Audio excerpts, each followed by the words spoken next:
Labour has accused the government of doing a deal with a Conservative council to prevent an embarrassing council tax rise to fund social care.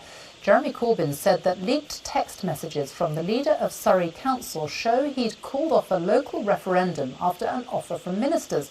But tonight the government says it's not offering extra funding, but is considering letting the council keep more of the tax raised locally. Here's our political editor, Laura Koonsberg. File under her arm, the Prime Minister, always properly prepared, with her red government folders and red government boxes. But maybe not this time. Theresa May on her way to weekly Prime Minister's questions, into this time a good old-fashioned ambush. Tories Surrey Council called off a vote on increasing council tax just yesterday. Why?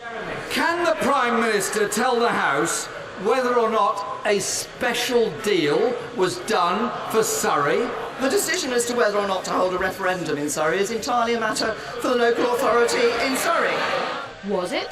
He was armed with leaked texts, where the council leader wrote of a government deal. Is the same sweetheart deal on offer to every council facing the social care crisis created by her government? He comes to the dispatch box making all sorts of claims.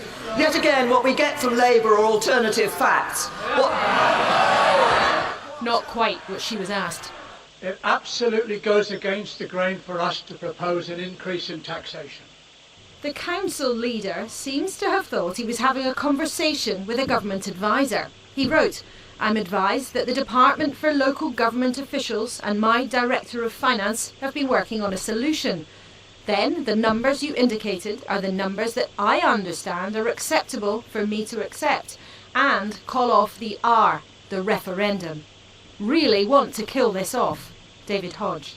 But it's believed he sent them by mistake to a Labour leader who shared concerns with colleagues. A lot more awkward than just text message finger trouble. Surrey's a Tory safe haven, the council leader having his snap taken with several cabinet ministers, allowing Labour to claim central government has done favours for friends. Surrey's adamant there's been no deal. But calling off the referendum yesterday, the leader hinted something's on the way. Sometimes it's best to say nothing. Sometimes I can't say too much. But I am a lot more confident now about the future. I think the government recognises that adult social care is a national issue and we need to look for some alternative ways of how we fund it. The text meant Jeremy Corbyn had Theresa May on the back foot in the House of Commons. One senior council leader told me they smacked of the worst kind of political cronyism. But more broadly, it's turned minds again to the pressing question of how we pay to care for our elderly. Ministers say privately they're looking hard for a solution, but in public there's not much evidence yet. Without an answer, the government faces much more than a little local difficulty.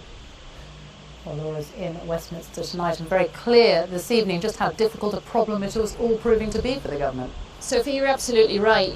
Day by day through these winter months, whether it's MPs, whether it's members of the public, whether it's local council leaders, medics, other professionals, or even former ministers, including some Conservatives, calls have been growing for the government to find some kind of solution to the stresses and strains on the social care system.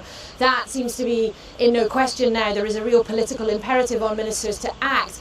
And it's emerged tonight for Surrey Council at least, although there's been firm denial of any kind of sweetheart deal, that ministers have agreed with them, at least in theory, that from 2018 they will be one of the councils who are allowed to keep all of the local business rates, the local tax that they raise.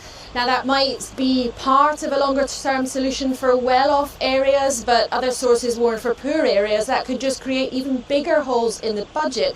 And also many people argue this solution to this is needed now. The social care system is in an urgent crisis, according to many people who've been talking about this for the last few months. Behind closed doors there is, ministers say, a lot of work going on. But successive governments have been warned time and time again about this impending problem. But with the cash crunch in local authorities and the demographic challenge too, it may well be that this is the government, finally, who really has to confront this.